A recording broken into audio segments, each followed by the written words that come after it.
नमस्कार दोस्तों, आज मैं लेकर आया हूँ आपके लिए विद्युत क्षेत्र से यानी इलेक्ट्रिसिटी से ऑब्जेक्टिव क्वेश्चन जो कि विभिन्न एग्ज़ाम में पूछे भी जाते हैं और हो सकता है 10th के लिए ये क्वेश्चन इससे आ जाए। तो आप डेली प्रैक्टिस करते रहें और देखते रहें जो भी मेरे द्वारा ऑब्जेक्टिव क्वेश्चन कराया जा रहा है, और आप भी इस क्वेश्चन को मेरे साथ करते रहिएगा तो आपका प्रैक्टिस होता रहेगा। तो फर्स्ट क्वेश्चन है, जब कांच की छड़ को रेशम से रगड़ा जाता है तो छड़ क्या हो जाता है? तो छड़ जो होता है वो धनावेशित हो जाता है। इसकी व्याख्या यहाँ पर दिया गया है, इसको भी आप पढ़ सकते हैं। फिर किसी आवेशित चालक का संपूर्ण आवेश उसके आंतरिक पृष्ठ पर आता है, बाहरी पृष्ठ पर आता है, पूर्ण आंतरिक व कुछ आंतरिक और कुछ बाहरी पृष्ठ पर नहीं, बाहरी पृष्ठ पर ही रहता है। ठीक है, तो ये आपका व्याख्या हो गया। दो विद्युत आवेशों के बीच लगने वाले बल से संबंधित है, तो कूलम ने नियम दिया था, तो कूलम का नियम होगा। आप इसको देख सकते हैं, कूलम के नियम क्या है? तो दो आवेशित कणों के बीच आकर्षण या प्रतिकर्षण का बल लगता है और वह बल उनके आवेशों के गुणनफल के समानुपाती होता है तथा उनके बीच के दूरी के वर्ग के व्युत्क्रमानुपाती होता है। यही कूलम का नियम है, तो आप इसको याद कर लेंगे। अगला क्वेश्चन है, यदि दो विद्युत आवेशों के मध्य दूरी को आधा कर दिया जाए तो उसके मध्य विद्युत बल का मान हो जाएगा। दोस्तों, इसको आप इसके द्वारा हल कर सकते हैं। देखिए, जैसे ये क्या है, मान लीजिए कि दो आवेशित चालक है और इनके बीच की दूरी क्या है? आधी है, आर है। इनके बीच की दूरी क्या है? आर है।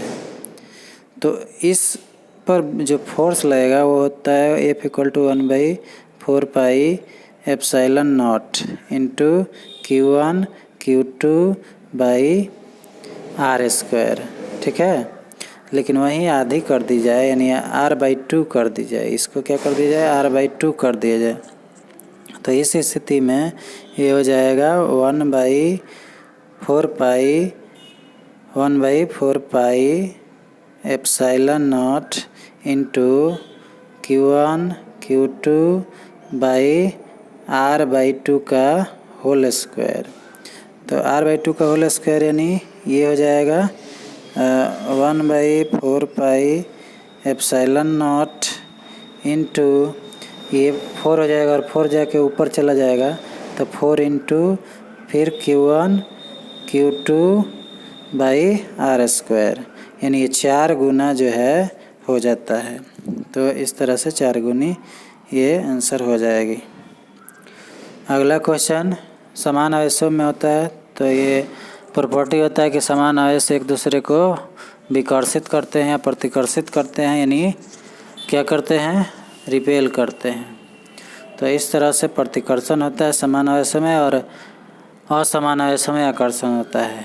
नेक्स्ट क्वेश्चन है, जब एबोनाइट की छड़ को बिजली की खाल से रगड़ते हैं तो एबोनाइट की छड़ जो होती है वो ऋण आवेशित हो जाती है।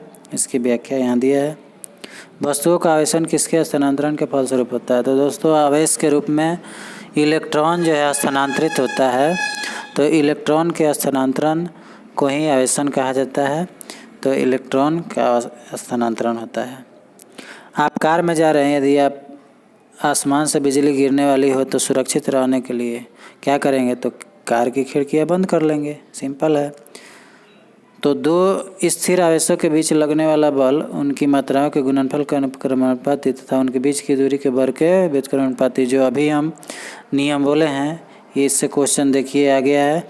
तो कई तरह से क्वेश्चन पूछे जा सकते हैं, इसलिए आप इसको याद कर लें। तो ये कूलम का नियम है, इसकी व्याख्या यहाँ दी है। किसी विद्युत परिपथ में इकाई धनावेश को एक बिंदु से दूसरे बिंदु तक ले जाने में किए गए कार्य द्वारा मापा जाता है, तो ये विभवांतर होता है। विभवांतर होता है जब हम अनंत से किसी विद्युत क्षेत्र में इकाई धनावेश को ले जाते हैं, तो एक बिंदु से दूसरे बिंदु तक ले जाने में जो हम कार्य संपादित करते हैं उसी का मेजरमेंट क्या कहलाता है? तो विभवांतर कहलाता है। ठीक है, तो ये रहा 10 में 10, यानी हम लोग सही मारे। तो इसी तरह से आप भी मार सकते हैं, लेकिन आपको प्रैक्टिस करना पड़ेगा, इसलिए डेली प्रैक्टिस कीजिए, मेरा यही सुझाव रहता है। तो फिर अगले वीडियो में मिलते हैं, ठीक है। तो आइए, इस चैनल को अगर आप सब्सक्राइब नहीं किए हों तो कर लीजिएगा।